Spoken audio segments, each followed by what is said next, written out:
I'm doing well, and you? I'm doing great. Doing real good. Good to hear your voice. It's good to be heard. Yeah, good to be seen, good to be heard. I agree.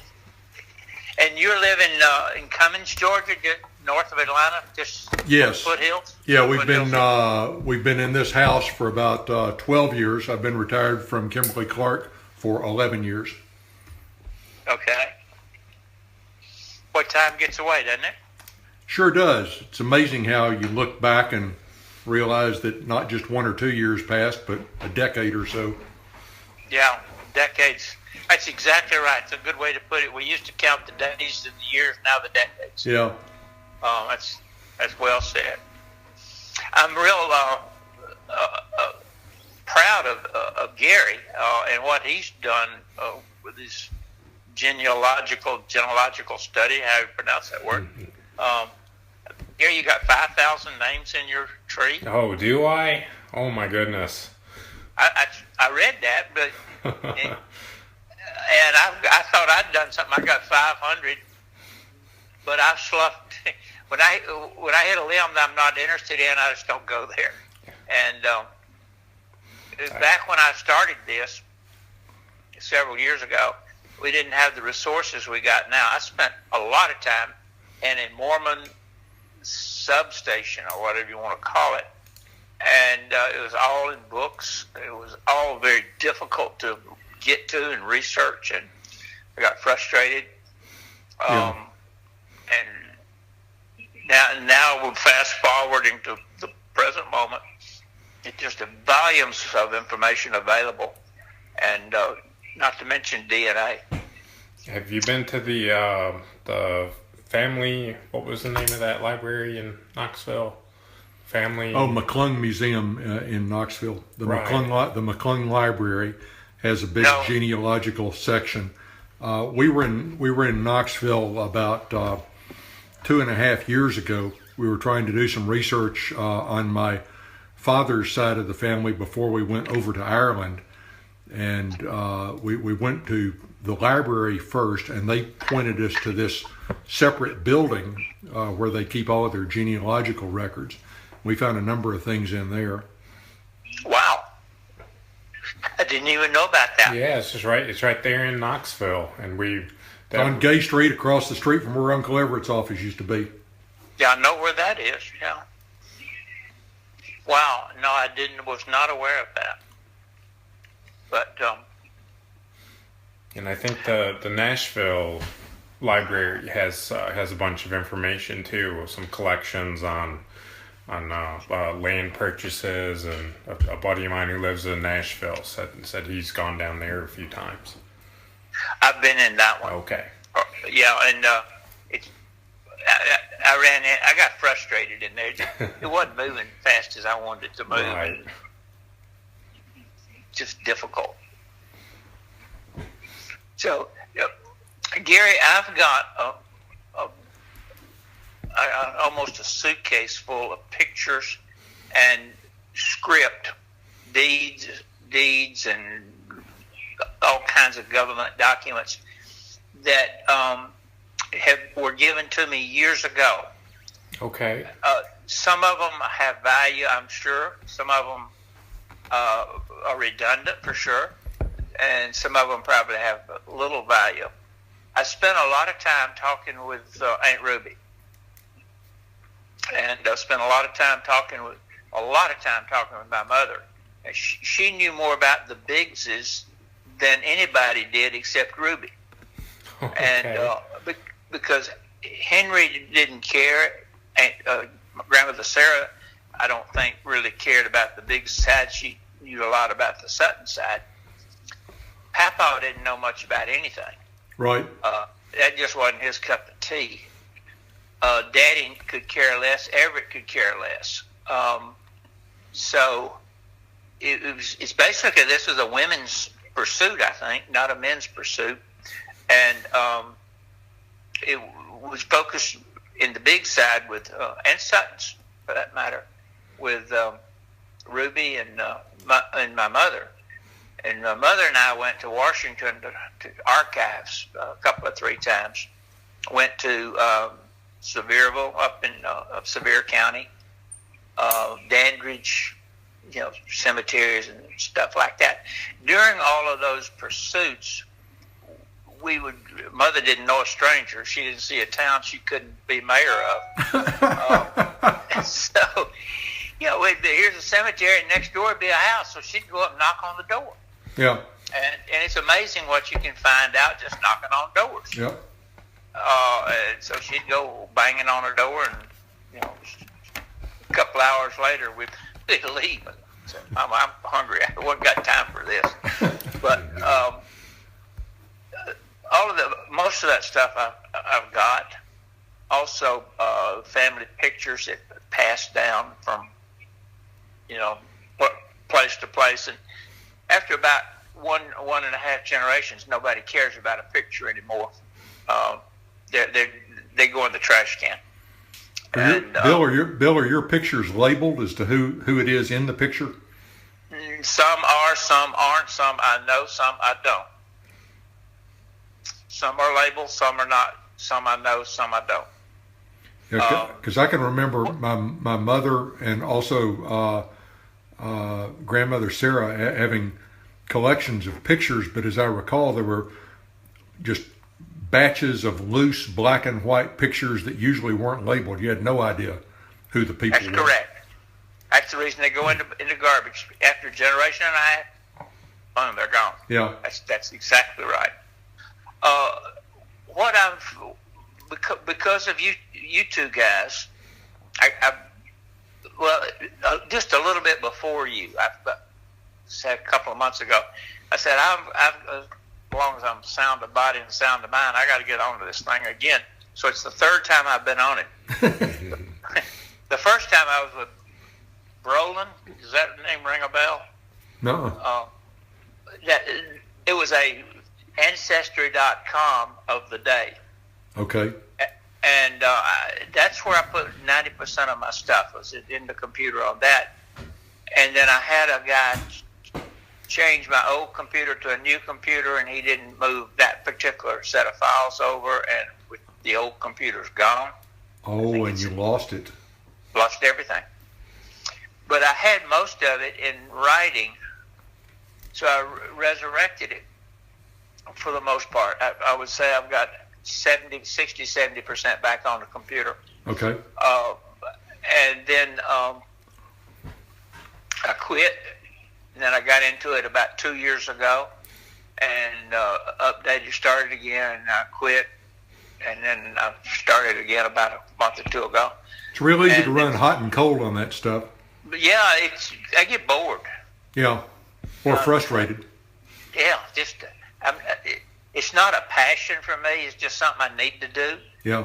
And I wish it was a passion. But now I've got all this paper that after we talked the other day, Gary, I think what I'm going to do is to photograph it, digitize it. Okay. And build files by person or by family. Like William Lee would be a family, the Suttons would be a family. Right. And they do it by family, depending on how much stuff I've got.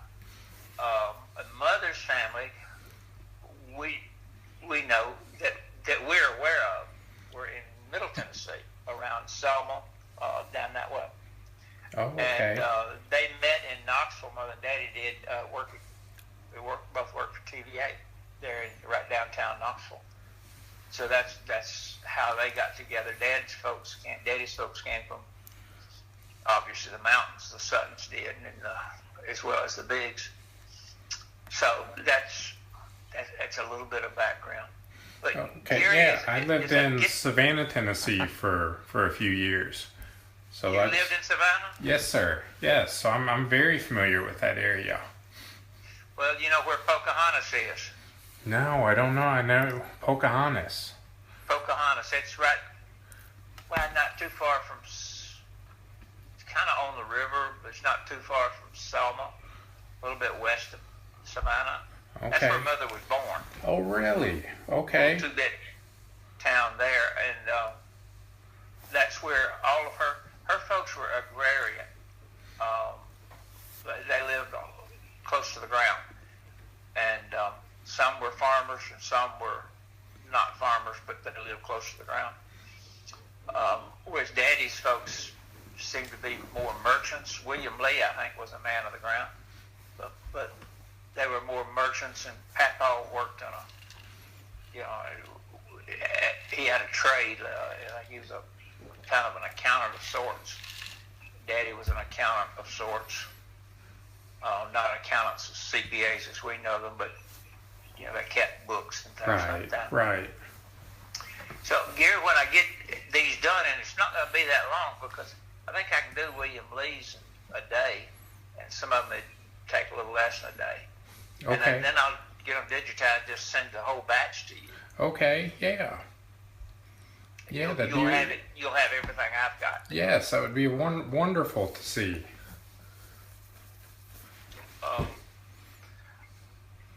Also, for the first time, this past week or so, I've been looking at the names more carefully at the names of Papa.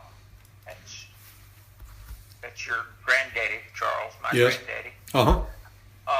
His siblings. And Gary told me that there was about 3 families of Biggs, I think. There was Alexander Biggs, and there was William Henry Biggs, and there was Reuben Biggs. I think the 3 he told me the other day. I believe so.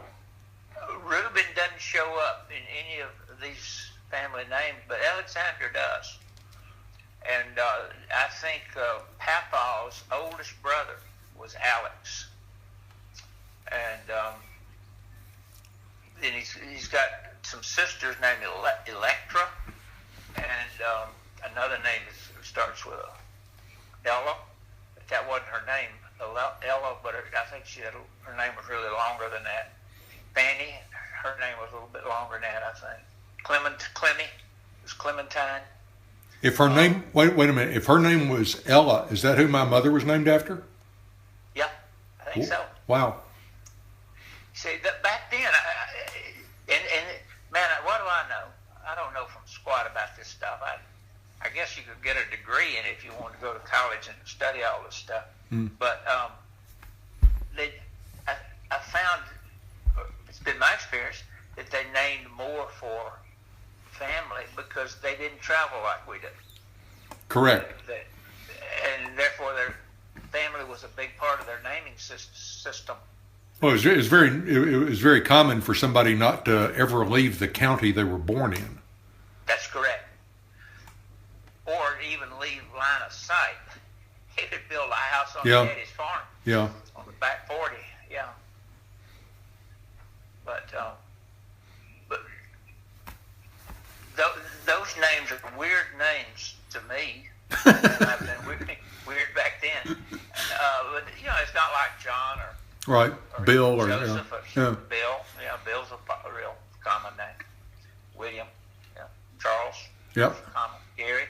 We all have pretty common names. Not like Clemmy or Electra or something like that. You would think it would make it easier to trace them through history. Them with a weird name. But they get misspelled on the censuses because the guy who's taking the census is thinking, well, that's a weird name, and he's just writing down what he hears. There's a lot of that too. A lot of misspelling. You've got relatives in the Sutton family. The Sutton family were wild. They were a bunch of wild people. I have friends who ancestors signed the Declaration. I have friends, when we start talking about this, I tell them I have friends that was made moonshine and stole horses, literally. I've got all of the documents. We've got an uncle who was a Sutton, and he was over in North Carolina making whiskey. And this sheriff came over from Cook County, Tennessee, arrested him. During the arresting, the scuffle, our uncle or whoever it was killed the sheriff. Oh my goodness! Well, he didn't even go to trial because if the sheriff had been where he's supposed to have been doing what he's supposed to have been doing, he wouldn't have been there in the first place. So that was the end of it. Variation of the Texas thing. Some people just need killing. That's right. He had no business over there messing around in another state, another county. He got what he deserved with handed to him. Now, is it Cook County, Tennessee, or Cocke County? Maybe Cocke County, Tennessee. Cocke County is eastern Tennessee. That was notorious for moonshine. And then our uncle, or whatever it was across the line in North Carolina. Okay. When all that happened, this guy just wandering through the woods and he stumbled on it, I guess, and got shot. We have another uncle that stole his brother's horse. Brother befriended him. He stole his horse, went over Middle Tennessee around Clarksville, married a lady, got tired of her, stole her daddy's horse and rode it and went back home. Gave that horse to his brother back. Gave his brother's horse back. Well, you got to square things up with family. I know it.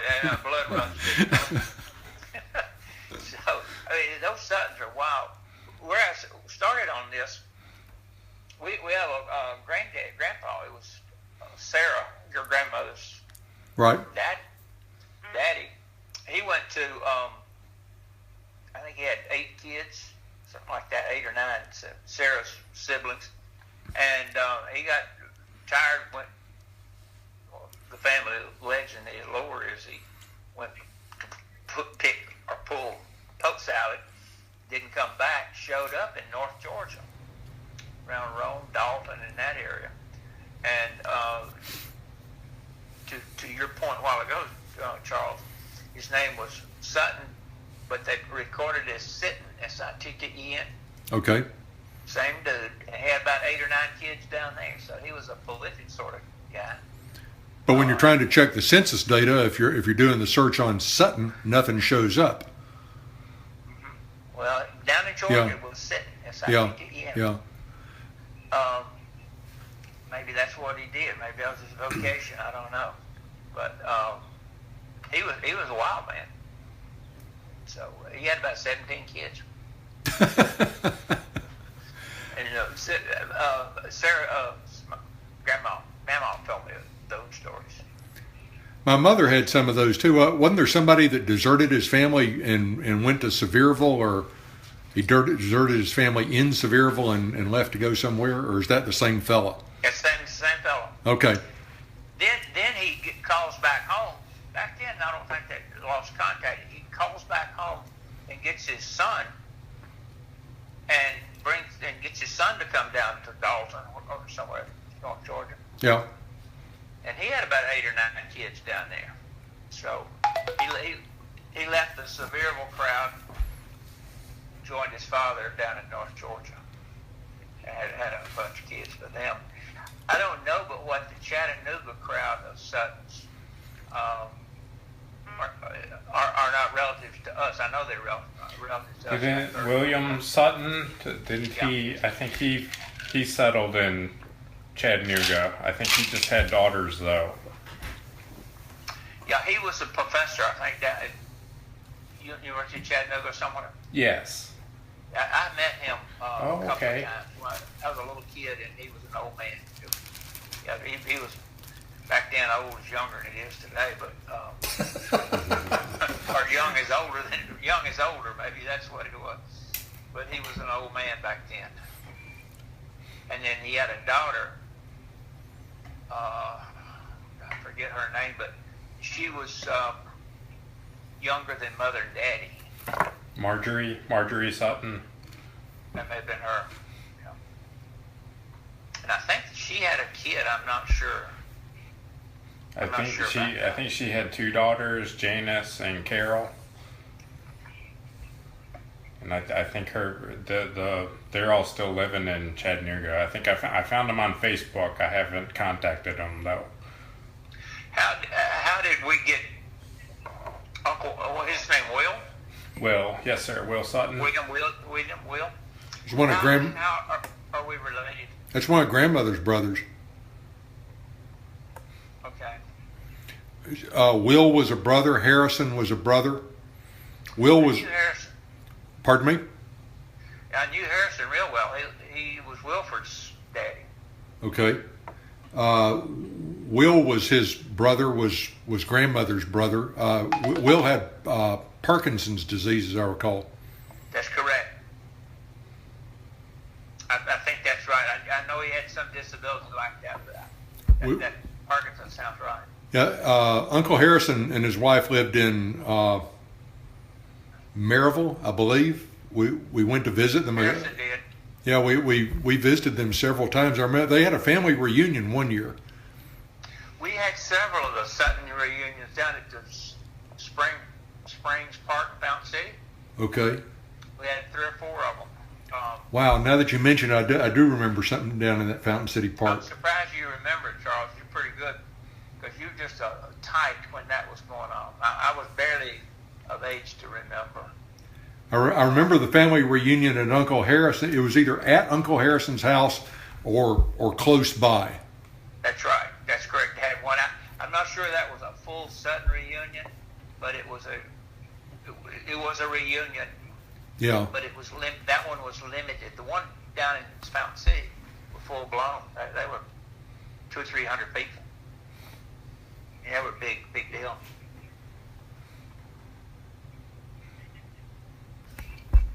And then Wilford and my father were first cousins, but they were restmates. And what that meant?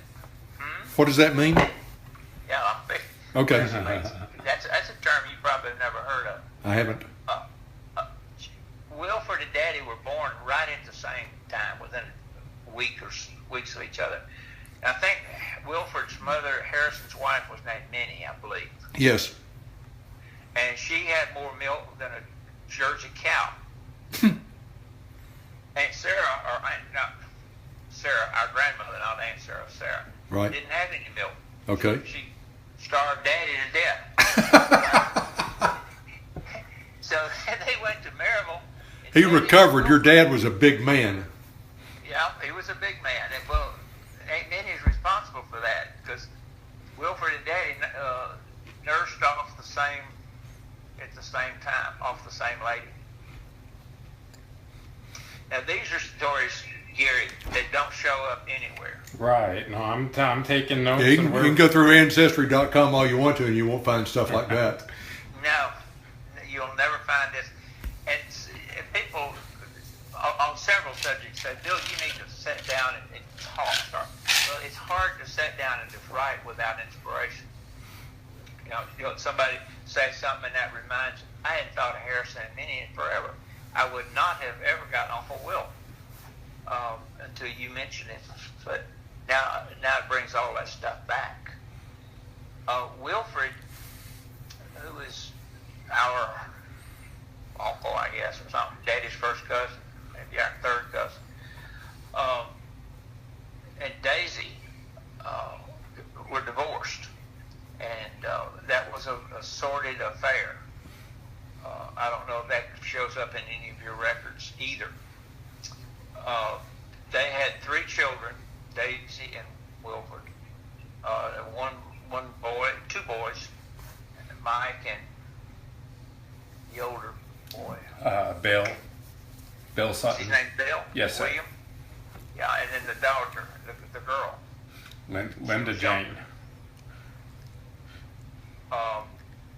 And the mama harbored a grudge against Wilford for, I don't know, 30 years or so, a long time. And the minute the kids got out of home, left the nest, well, she lowered the hammer on him.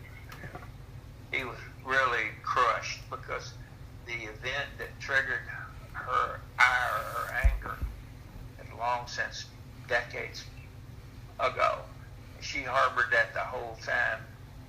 And then, of course, he started reflecting on all of their times together and how he was happy and how unhappy and angry she was. So that was a family tragedy that happened. All that happened after I was left home, after I was in my 20s, left home. What was your understanding, Bill, that he had been unfaithful to her and that was the event, or? Yeah, he had a girlfriend. He had a girlfriend. Yeah. But then he broke it off, and Yeah. still decades later, she was not a happy camper. He got caught. I'm trying to think, and this may not be true, but I'm trying to think. She worked for him. He owned a Southern Cafe there in Maryville. Okay. It's a big cafe, good food. Starts as a meat and three, but it was more than a meat and three. It had great fried chicken, good steaks, and then of course had vegetables. Meat and three too, also. Uh huh. I'm trying to think she worked as a waitress. She's a waitress there, but that part I'm not sure of.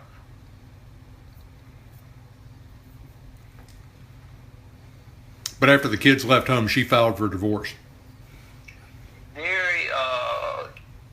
Yes, the answer is yes.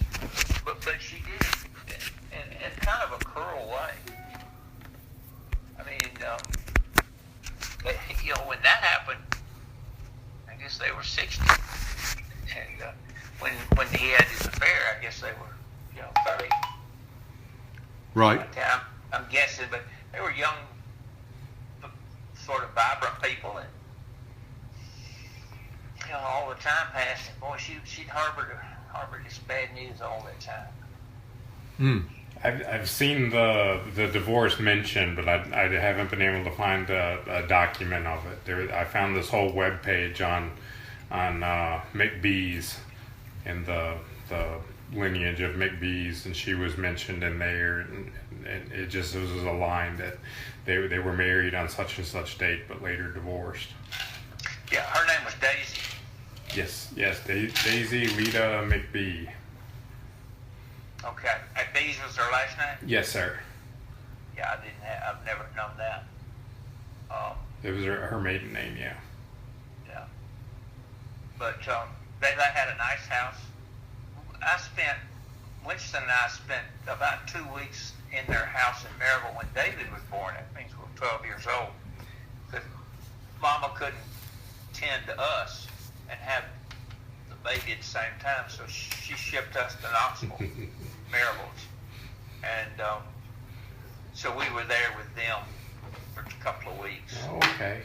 Did you spend some time with my mother at that around that time? Yes, your mother and I were buddies. I knew that. And I would come to Knoxville and stay with them in her house on Jacksboro Pike for the most part. Uh huh. And then Mama moved up there after Papa died. Right. Mama lamented that until she died. My experience is relatives are great at arm's distance. But I think she got enough of Ruby and got enough of you all.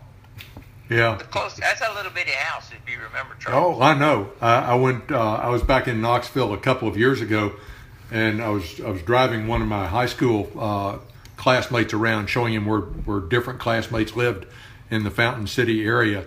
And I got to my house, and I thought, gosh, that must be the wrong house. This is about half the size of what I remember. Little bitty house. Oh, yeah. It was. And part of that house, the largest room in the house, I guess, was a beauty shop. Your mother's beauty shop. The house originally had 3 bedrooms, and that was the front bedroom that she converted into the beauty shop. Now it's 2 different houses on Jacksboro Pike. When you visited, that was probably the first house, and on that one, the beauty shop was an addition that had been built onto the house. That feels right. It's just down the street. It's half a block away. Okay. Less than a quarter of a mile. Same side of Jacksboro Pike, but it was later on that we lived in the second house. But yes, the second house was quite small.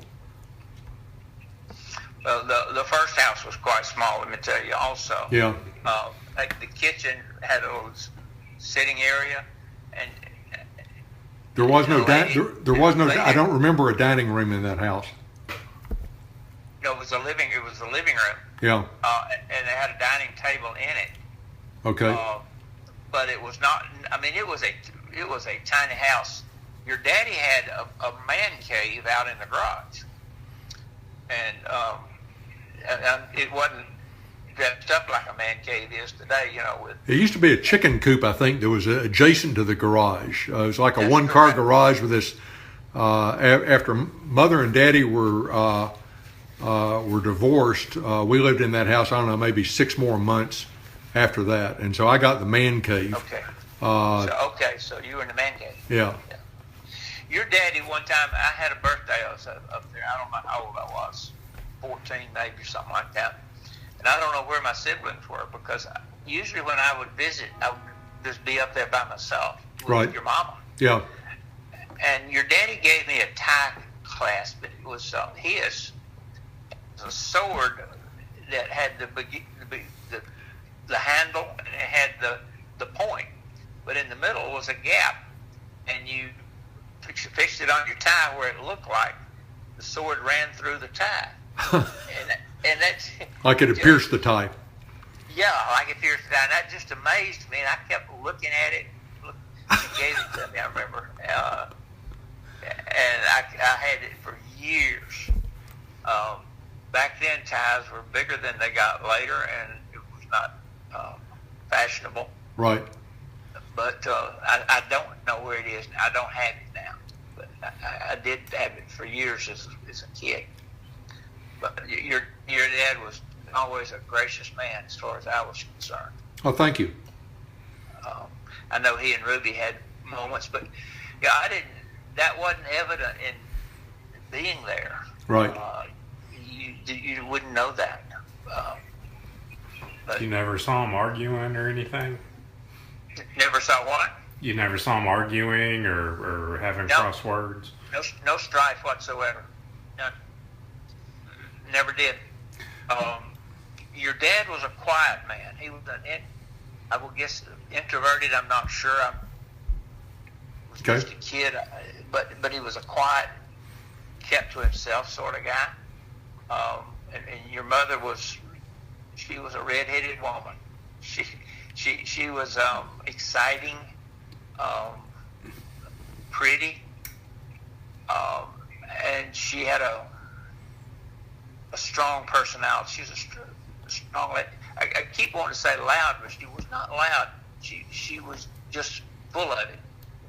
She was an active, energetic lady. She also had a sharp tongue when she put her mind to it. Well, that was part of that. Yeah, she could get you told. Yeah. Later on, after Edmund, I guess had passed away, but I know he wasn't around. She and I would come into Knoxville, frequently after 3 or 4 months or so. And your mother and you all were gone. You were, I think, in Wisconsin or somewhere at the Okay. time. And Joe, I think, was in Louisiana Right. at the time. And we would go into the mountains. She loved the mountains. Yeah. And she regretted selling her house there. So she died. She loved that house on the river in the mountains. She had 2 properties in the mountains. She had the one on the river that was up near Cades Cove, between Yes. Maryville and the Smokies, and then later on she had a cabin outside of Gatlinburg. Cousin Barbara spent her honeymoon at that cabin outside of Gatlinburg. Really? Yeah, she and Scotty spent a week up there, and Scotty painted a picture of the cabin and gave it to Mother. Wow. Where's that picture? I didn't know that story. Katie may have it. Gary, I'm not sure. I recall Well, seeing. Gary's got a table, don't you, Gary, that came Yes, from that sir. house? Yes, sir. My dad refinished it. It was our kitchen table growing up. The whole time I was growing up, I remember that table. And Mother went back up to Cades Cove. The table was sitting out on the back porch, covered in originally oilcloth. They tacked it down and then painted the oilcloth and then painted the table. It looked like a piece of junk. Mother had the things stripped and refinished, and then I refinished it again. But she offered the people a redwood picnic set in exchange for the table, and they jumped at that. They thought that was the greatest deal they ever heard of in their life. But the table is walnut, and there's black stains on the top of it from where they used to render pigs. They had that. It was an old farm table. They kept it outside a lot of the time in the weather. There's carving marks on the side where either Harrison or Will would carve at the table before whichever parent would catch them, and they'd get a beating for it. But yeah, the table has some love marks on it. I'll be dog. It's got a corner cut off of it. Bill, grandmother used to run into it. You remember she had a hip that she'd broken that didn't set right, and she walked with a limp. Well, whenever she'd catch on that table, and so she got mad one day and grabbed her handsaw and cut the thing off. It wasn't grandfather who cut it off; it was grandmother who got the handsaw and cut that thing off. That's funny. I did not know that story either. Were they living over on Highland Avenue at the time? I think, yeah. I'm not sure where the backyard was that table started out in. I think it was the Highland Avenue home. They had a home on Maple Avenue for a while that I didn't remember. I've seen pictures of it, but yeah. I've been there, but I don't remember. Yeah. But Highland, I've stayed there quite a bit. Okay. As a kid, little boy, I would stay there quite a bit. But Ruby and I would go up to the mountains and there was some place outside of Maryville. Oh, that place with the chicken. Yes, that's where it was. Yeah, they had chicken and biscuits and gravy and that's it. All those things that your cardiologist would just shudder over if he saw you eating. That's right, and they all lived to be 100. Yeah. Where is that place? Is that Maryville, close to Maryville? It's somewhere between Maryville and Cage Cove. I for the life of me, I don't remember the name of it. It's toward Townsend then. Yeah. Okay. Well, that's where she wanted to go eat. And there is a place like that on the river in Townsend today. But I couldn't put it together. But I remember going up steps to get into that restaurant. I don't remember river though. Well, the one I'm thinking of, and there's probably several up there, is you're going to Townsend, through Townsend from Maryville. The river's on the left. Okay. It's a creek, yeah. branch, or what you call it. Yeah. And there's two restaurants there that I've been to lately, and they have fried catfish and chicken and stuff. Yeah. When Mother died, the night she died, she was dying. We all knew that. I said goodbye at about 8 o'clock and left. Right. Becky stayed with Mother, and I went to Nashville. And Becky called me about 3 or 4 a.m. and said Mama had passed. And so I got up the next morning, and I was compelled to go to Knoxville.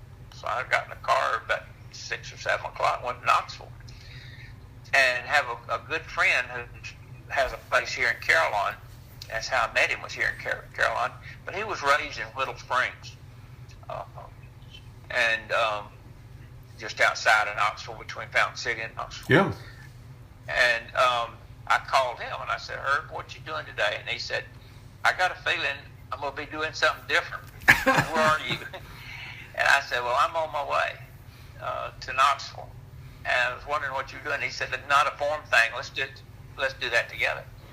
So we went to all the home places, eat on all the corners, and including Cades Cove and Townsend, Fountain City, Whittle Springs, and we both talked about family. And he has a Nissan dealer, and he was giving me a car at the time. You're starting to break. You're breaking up a little bit. He had a Nissan dealership in Oak Ridge. Okay. And he was giving me a car, a demonstrator. I was a salesman for him, he said. Okay. And so we got back to... Oh, that was his ploy for why he was away from the dealership all day. Yeah, we were selling cars. We were talking strategy and stuff. Yeah. And he said, time for you to get a new car. What do you want? I said, I want whatever you don't sell. I don't, something that's not hot. I don't want your hot stuff. He said it all sells. Nissan's all sell. And he said, which one you want? I said, I want that red one over there. And he said, wow, that's kind of a bright thing. And I said, oh, this is the day Mama died, and I want a red car. And he said, you got it. So I drove his red car for about a couple of months, I guess, something like that. Anyway, I know you guys got more to do than listen to me reminisce. So this has been very enjoyable. We need to do this again, because I don't know anybody in our family that has any interest in what we're talking about except Gary and of course you, Charles. But on my side of the family, they're interested in the stories, but they're not interested in the documentation. Yeah. So when I give Gary all of this stuff, the ulterior motive in that, and I'd like for him to incorporate it into his tree. And yes, absolutely. With the tree, yeah. So maybe a little bit later in the year, Bill, we can get together, whether that's in Atlanta, in Florida, in Alabama, wherever. I told Gary about what Sissy said at your mother's funeral. What's that? She said it was over and we were all saying goodbye, and she walked up. She said, "This has been fun. This is a good family. We don't need to let it fall apart. We need to get together. Let's make plans to do this again." And I thought at the time, Sissy's not blood. She's not. Nobody with blood cared, I don't think. But Sissy did. She wanted the family to stay together, and I thought very special. And I remember it even to now. And that was several years ago. Yeah, 97. Yeah. See, that's 20 years ago. Time flies, my man. Generally, what do we say? Decades. Decades fly. Oh, started. Lord. It started with decades. Well, I'm available to go about anywhere. I still fly, and I got back in here. It's just Sunday. I got in here Friday afternoon. Okay. And from Florence, flew down. I'm gonna be here for a week roughly, and then I'll probably go back down to the Keys. Okay. Spend the week. So about 10 or 12 years ago, did you have a property in Sandestin that you were developing? Yeah, and that's where I am today physically. It's the same place? Same place as we speak. We started out as 100 acres, we had 4,000 feet on the Gulf, which is that's large on the Gulf. And yeah. Do you remember a client? I think her name was Jackie Manis. Manis. Yeah. No, help me. She was our realtor in from Alpharetta, Georgia. She had one. She bought one of your properties from you. I do not remember her. I think it's Jackie Manis. I'm gonna have to dig the documents out to make sure I've got the right name on the thing. I hadn't thought about her in a decade, but she and I were talking. She'd just gotten back from Florida, and she was talking about going through some negotiations with the developer. And she said Bill Biggs, and I said, Bill Biggs? That's my cousin. Shows you what a small world we live in. Wow. I hope I was nice to her. I'm sure you were. She was just. I'm not sure about that, but she was trying to work out some kind of details about the landscaping or something. I don't remember what the thing was. Oh yeah, we have a pretty strict design code, still do, and that's right. You can't just buy and put up what you choose. You have to build to the code. Pink flamingos are pretty much out of the question. What do you mean out of the question? Being able to put pink flamingos in your front yard. Out of the question. Just checking. We had one house ones that didn't ask permission, just did it. Yeah. They were so atrociously ugly that we dubbed the house the Pink Flamingo and just let it sit because it was unbelievably ugly. I mean, it looked worse than mobile home. Oh, man. Really bad.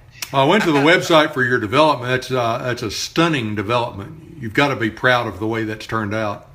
Well, it's worked out real well, and I was gonna do it quick and had every single piece sold, and then we had a hurricane hit that October. Yeah. Opal hit here, and all the deals came unraveled, and I'm still here. Then in 03 and 04, we had every single piece sold a second time. Yeah. And I moved to St. Thomas in the Virgin Islands. And the bottom cratered, market cratered. Yeah. So I'm back here. And I keep saying, I planned God last, I said, come on back, boy, we're not through with you. I said, get back here. Oh, me. I got a call one time from Eleanor, Everett's wife. Right. And she said, I just got to talk to Barbara. I told Gary this the other day. Barbara Biggs, Right. Cousin Barbara. She had pancreatic cancer. And Eleanor and I were staying pretty close I was really close to Everett. After Daddy died, he was kind of my surrogate daddy. So I really stayed close to Everett. But Barbara had pancreatic cancer. And she said that Barbara she wanted one more hurrah with her family. And she got on the internet and searched and found this idyllic place and rented a beautiful house. It's still here and it is lovely. And she said, she described it to me, and I said, that's Bill's place. Barbara, that's your cousin's place. And so Eleanor called, and sure enough, Barbara was here. And we spent, she was here about 6 days. We spent about 3 days together. She was here a day before I knew she was, and then a couple of days, it was just her family, not me. I didn't intrude. Sure. And we had some real good time. We hadn't seen each other in years. Then when she went back to Atlanta, she called or got word to me that she wanted to see me again. So I went up there, and she was in bed. She was bedfast. I spent about an hour with her, and she died the next day. Oh, Lord. How nice, though, that you were able to spend that time with her, Bill. She revved up. And it's weird how people that are on death's bed rev up, and then you say, wow, she's getting better. It's the best she's been in days or weeks or something. Yeah. Barbara was good, and we laughed and talked and visited her. Bruce was there. Stephen was there. That's one of her kids. Bruce is, of course, her husband. It was Bruce, not Scotty. Right? No, it was Scotty. Bruce was the son. I guess Scotty was the husband. Yeah. Neil Scotty Frazier was the husband. Bruce and Stephen. Scotty was the husband. Bruce. Okay. Bruce lived out in Colorado. Okay. And Stephen, I think, was in South Carolina, somewhere over there. But I got to spend another an hour or so with Barbara. Then she got passed on the next day. Well, you flew down to Naples when my brother had cancer, and you visited with him before he passed. That's correct. We had lunch together, and I guess we were together a couple hours. Yeah. I could. We had. That really cheered him up. He was very excited about that. Well, we had a good lunch in a dark dungeon-looking place in the bar. Good food. Yeah, we had good food. Yeah. Joe was smart. He had he was brilliant mind, sharp mind. He had a hard time getting his motor hooked to his rear wheels. He always had big end plans, but never had the mechanism developed for how you get there, or the perseverance for how to get there. Caused him a lot of frustration. That's what I'm talking about. Yeah. His engine never got hooked up to the rear wheels. That's correct. Yep. Yeah, he had the dream, but not the plan. Therefore, there was no execution. Right. Yeah, that's true. I agree with you. He's a smart fellow. But boy, he was bright. He was a chess master, I think. Oh no, bridge. Bridge, not chess. Yes, bridge master. Yeah. And he went from tournament to tournament as a bridge master. Yeah. Do you have any information about Eleanor's stepdaughter? I didn't know Eleanor had a stepdaughter. Sissy just gave me a note. Ask about Aunt Eleanor and Eleanor's stepdaughter. What is Eleanor's husband's name? Everett. Everett's daughter. That's Barbara. That's who we were just talking She about. passed away. Barbara passed away, pancreatic cancer. Oh. Now I was in touch with Tommy. That's Barbara. Tommy was. That's our first cousin. Yeah. Yeah, it's your first cousin. It's my first cousin, your first cousin, Yep. our first cousin. Yeah. When Eleanor died, Tommy had been back a little while, a year maybe, from Japan. He spent 2 or 3 years over there teaching English in the Japanese system somehow or the other. And I saw the when he called, I had his telephone number, and I said, "Oh me, we got trouble." And sure enough, we had trouble. She just had passed. Yeah. But Eleanor had no children. I guess by marriage, she had 2, Barbara and Tommy. Yeah. Yeah. She kept up with you guys too, also. Eleanor did. I kept up with you through Eleanor. Yeah. When I was in the Navy, and then in the early years with Kimberly Clark, every time we'd go to Knoxville, we'd go over and visit Eleanor also. I don't remember whether it's after Mother and my stepfather George split up or what. For whatever reason, we lost contact with Eleanor. Well, when Everett died, Everett kept a leash on her, and the leash had to be of consequential dimensions. She was prone to go crazy financially. She needed a much richer husband than Everett. He was pretty wealthy, but didn't Eleanor have some kind of a landscaping company? Yeah, she said. Yeah, she did. Yeah, she did. She had a lot of stuff. I mean, Eleanor was more adept at spending money than she was at making money. The biggest thing I remember about Eleanor, it was after Everett had passed, and we visited her. She had a house down in West Knoxville. Yeah. We went to visit, and it was like a museum on the inside of the thing. Every inch of the place had these very heavy, dark pieces in it. Crowded museum. I don't know whether she used a decorator or whether that was her idea, but it was something to behold. Was it her personal house, or was it a rented? No, it was her personal house. It was a house. Now, yeah. It had a small lot with a lot next door to it. I remember it certainly had the appearance of being a small lot. I remember something about the garage close to the street or something. And she had off of her bedroom, she said she had a spa. Yeah. But I don't think we ever got out of the living room and dining room, and that part of it was very crowded with furniture. Well, they had the house out on the river. Right. I went to that house on the river. I went to a party there when I was in the 7th grade. People who owned it, I believe their name was McNabb. He was an architect. He designed that house.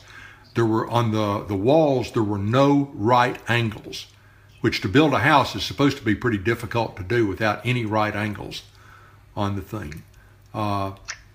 Also makes it interesting for buying carpeting, but that's a different story. But anyway, I went to that thing in the 7th grade and then was just stunned years later when Everett invited us out to his new house on the river, and it was one that I'd already been in before. Well, that was he was a Frank Lloyd Wright protege of sorts, or that's Everett's story anyway. Yeah, he was a very famous architect in Knoxville. And Frank Lloyd Wright was his mentor or something. Anyway, Everett touted it as, and it looked like a Frank Lloyd Wright house. It was a beautiful house. Oh yeah. They sold that, and they were going to, and I don't know how much they sold it for, but a good bit of money at the time. And they were going to put a good bit of the money back in their pocket for retirement and buy a downsize. Right. Then they bought this other house that was smaller on a really small lot, not 0 lot line, but a small lot. Right. And then they bought the lot next door, and she put her had a lot of flowers over there. Okay. Landscaped it out pretty nice, and I think that's the house you went to. Okay. Then she, after Everett passed, she sold that house. She sold the Aspen house and went through the money. I mean, pretty quick. She went through the money. My. It was a lot of money. That's sad. She one time she was telling me she was going out in Scottsdale or somewhere to a currency trading seminar where trade currencies. And I said, Eleanor, and she'd been telling me overall she's going to these exotic places for these exotic reasons. And I said, Eleanor, let me talk to you as a friend. I'm not smart enough, nor do I have the money to mess with currency. That is a fast business, and you have no business messing with currency. And she was a long pause, and she tried to defend it. I said, Eleanor, listen to me. And she said, Bill, what you don't understand is nobody listens to me. Those people listen to me. Oh, God. And I thought, well, how sad that is that she's paying this amount of money, for somebody to listen to her. And anyway, she went to the thing. They went through her money, and I got several calls. The last one was from her was about investing. It was about some Iraq currency. Oh my God! Yeah, after Hussein went down. Yeah. That Iraq had their own currency. And now this dude was going to take over the country together with Bush and all that crap. Yeah. And they were going to resurrect that currency. So he was selling that currency to investors for like a penny on the dollar or something like that. And they were going to make this huge amount of money. And she was loading her wagon with it. Would be the opportunity to load my wagon also. I said, that's too fast for me. I just don't understand that. But if somebody had told her they had a bridge in Brooklyn for sale, she would have realized it was a scam and had nothing to do with it. Yet there are these get-rich-quick schemes with the currency and futures and things like that, and she gloms onto it. Wow. I thought she was a lot smarter than that. Isn't it sad? It is. The reason? It is. The reason? Because they would listen to her, and nobody else would listen to her, she thought. Yeah, she said, but Bill, you don't understand. They listen to me. Yeah, they listen to her and try to figure out how to get her to write a bigger check. That's it. No, that's right. They did listen to her. Yeah. But they also charged handsomely for their attention. Yeah. Mm. And then she sold that house, sold the house in Aspen, and I think we rented a townhouse, and then had the downside and stuffed all her furniture in the townhouse, or most of it anyway, and then downsized from that into a smaller one. And I think a third time, I'm not sure, but do know she was downsizing and selling off furniture as she went. But it sounds like it was a downward spiral at that time. She was just... It was so pitiful. Yeah. Really pitiful. Yeah. So, it was not, it was sad. It was Yeah. pitiful. I went to see her in the hospital a time or two, and a motorcycle through there, and stopped. Last time I saw her, my son-in-law were together, and we were on motors, and he wouldn't go in. He said, "No, it's depressing. I'm going to stay here." And I said, "Well, I'm going to go see Elmer I'll be here for 30 minutes or so." Yeah. So we visited with her. I visited with her. And one thing was funny. She called me Little Bill, and then she referenced a painting on the wall, a picture, a portrait. It wasn't a painting, it was a picture, portrait, a photograph. And she said, "That's Big Bill. That's Big Bill." And I said, "You talking about Everett?" She said, "No, that's Big Bill, not Everett. That's William." Of course, his name was William Everett. Right. She said, "That's Big Bill, and you're Little Bill." Okay. But did you ever hear anybody call him Bill or William? I never did. One time in my life, and that was it. He was Everett. Oh, yeah, yeah. That's the way he introduced himself. That's what his business card said. Yeah, he was Everett. Yeah. Now, I don't know where she got this Bill stuff, but she was calling him Big Bill. But was her mind starting to go at that point in time? Yeah, it was. It was coming and going. It was. Because after Mother had the stroke, one of the times that I visited her at the rehab center, she was telling the nurse that I was her Colorado cowboy. We lived in California at the time, so I guess Colorado, California, close enough together. But Mother was becoming rather fanciful with some of the things that she would come up with. Was that your mother? My mother. That, or was it Elmer? No, that was my mother. He called you her cowboy.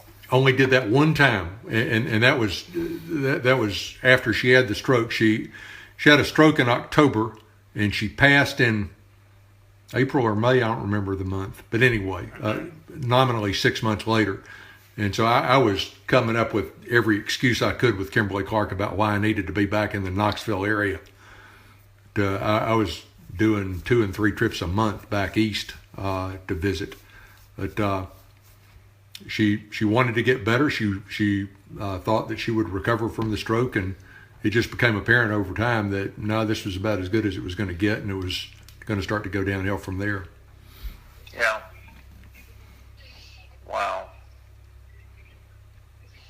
That's in store for all of us in some fashion. Maybe not in that fashion, but in some fashion. You probably remember my mother telling you at some point in time, referencing nursing homes, if you ever see me getting like that, just bonk me over the head. I don't want to go there. Yeah, more than once. Yeah. Your mother wanted to live till she died. Yeah. Very much. Yeah, that's true. And but she did not want to be taken care of in a nursing home. And I think a lot of that was taking care of Aunt Hetty in the nursing home. She would go over to the nursing home once a week and fix Hetty's hair. Mm-hmm. And not so much Hetty. Hetty knew where she was. She was sharp as a tack. But some of the other citizens in the nursing home were did not have the mental facilities that Aunt Hetty did, and that got Mother very jittery about ending up in a nursing home. Your mother was independent.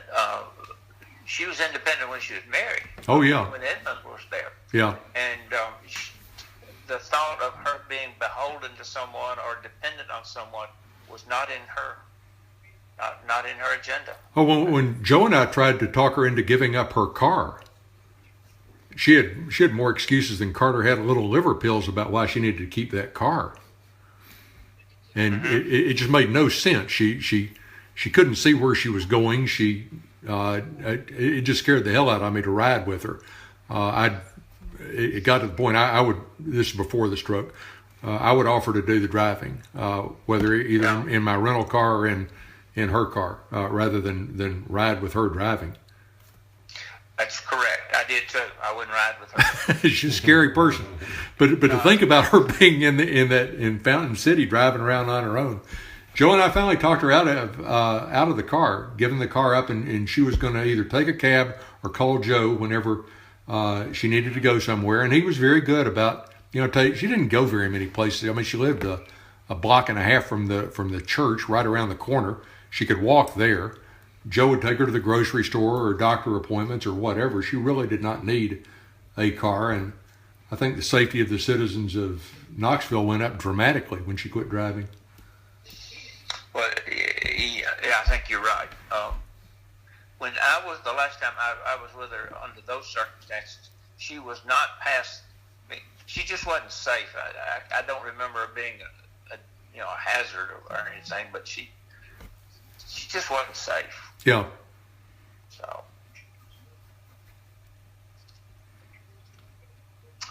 she was a good lady. We laughed a lot together. Had a lot of. She enjoyed your friendship. She enjoyed your company immensely. I did hers. And it's funny. I was thinking about all these stories. If I was talking to my mother's side of the family, I wouldn't have these stories. I was more of a Biggs than I was a Dukes. Okay. And I never thought about that before. So just now, I couldn't have this conversation with mother's side of the family. Right. So. And I could kick myself for not paying more attention when mother was talking and not asking questions about what she was talking about. She was a plethora of information, and I was just oblivious to it. And she was more information about Suttons than she was the Biggses. And she was as you said, she was a fountain. She was a wellspring of Sutton information. Yeah. Suttons, I think, went to church down there. A lot of them did, and she had a lot of Sutton recollections, more than Biggses. The Biggs family, your Papa's folks, right? A lot of them took off to Illinois. Yeah. And up around Rockford, up in that area. Just before Daddy died, he had cancer. I flew him up there. I had a meeting in Skokie, and he said, "Come on, Daddy, let's go jump the plane with me. I'm going to Skokie, spend the day, and then we'll go over to Rockford and spend a couple of days with your cousins." And we did. But that's the big family that Fanny and all that crowd that kind of left Knoxville. We didn't see much of them. Yeah, our mother had a cousin from Rockford. He came through Knoxville a couple of times and stayed at our house. That's correct. Yeah. He came, and I think he came on down to Florence and stayed with Mother and Daddy. I was away at the time. I'd gone to school and wasn't living there. Uh-huh. It wasn't at the house. I'm trying to think. Haneke was his last name. He was a nice-looking guy. I think he was in the furniture business. Sold furniture for houses, like living furniture. Wife named Maud or something like that, or. No, that's another guy. Then this guy I'm thinking about was Haneke. He was like a second cousin or something. Now, he may have been a first cousin to Daddy. He was a first cousin to Daddy. Yeah. Then he would have been Mother's first cousin also. Your mother's first cousin also. Yes, that's correct. And then I've got quite a bit of, or not quite a bit, some correspondence from that family that I'm going to pass on. Frank Hornicke? Hornicke or something, yeah. Yeah. Yeah, I've got Frank Hornicke. He was married to Arlene Bloomquist, and they had 3 children: Lynn, Nancy, and Todd. That could be it. I'm grasping on the Maud. His name was Francis, I believe, not Frank. Yes, Francis, but Francis Hornicke. Yeah. I've got the Frank in quotation marks. That's correct. Because I know as a little kid, I was amazed that a man would have a woman's name. And so I drilled down on that one. I remember that as a kid. And, I got it explained to me, one spelled with an I and one spelled with an E. That was probably why you mostly went by Frank then. Yeah. I think the furniture business sounds familiar. Oh, I know what it was. I found a picture of him in a high school yearbook, and the picture was an advertisement. He had been one of his furniture company had sponsored one of the pages in the local high school yearbook. Okay. I remember that now. Yes. Well, Wilford had the Southern Cafe, and he was. I don't know that was his furniture store or he was the general manager, or maybe both. Right. I'm not really sure about that. But the sisters, Fanny and Ellen, were school teachers. That's what got them up there. That apparently Illinois needed school teachers, and they were paying good wages. And our folks, the Biggses, were back in the woods, Sevierville, Dandridge, and didn't have any money. And so anything was better than what they had.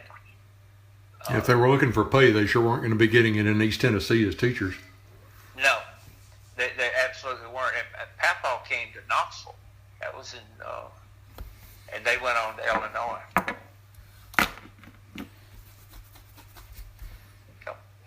So, well, let me let you guys go. It's been really awesome visiting. Yeah, it's been wonderful, Bill. I'm going to send this stuff, Gary, to you, and then Yes, we'll sir. just put it together, and then we'll get together. Yes, We'd like that very much. Yes, I'd love to get together with you. Yes, we've been doing an audio recording, and I'll get it converted over, and I'll probably put it on YouTube, and I'll send you a link to it. Don't put it on Facebook. No, sir, I won't. Nothing goes on Facebook. Yes, sir. It'll just be I'll privatize it, and I'll send you the link on YouTube. Gary, if you're on Facebook, my son, Bill Jr. Yes, I found Bill on there with his girls, and I declare, I call it narcissism in the extreme. Oh, they are adorable with the dancing. All three of them are dancers. I don't care how pretty they are; it's still narcissistic. No, we're like that with my brother David has two girls that are equally as adorable, and they're just tremendous to watch. I feel sorry for these people with ugly grandchildren, Bill. But the last winter, Bill said, "I want to take my girls down to Key Largo to Ocean Reef," and I said, "Great, I'm going to be there." I'm going to be there when you want to come. So we went and we had a good time, and every time we turn around, there would be a picture taken. And I didn't realize that all of that was going on Facebook, and I was so embarrassed.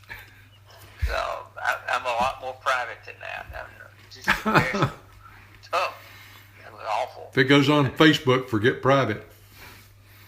Oh, I know it, man. It's like going to the bathroom on Main Street. Yeah. It's just...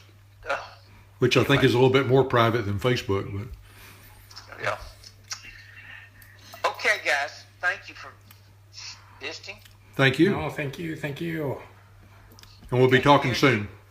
You got stuff, I got stuff, and we'll get it together. Yes, Okay. sir. Take care. Bye-bye. Take care. God bless. Bye-bye. Well, Yeah. I stopped this. I don't know. This is the third time I've used it. There you go.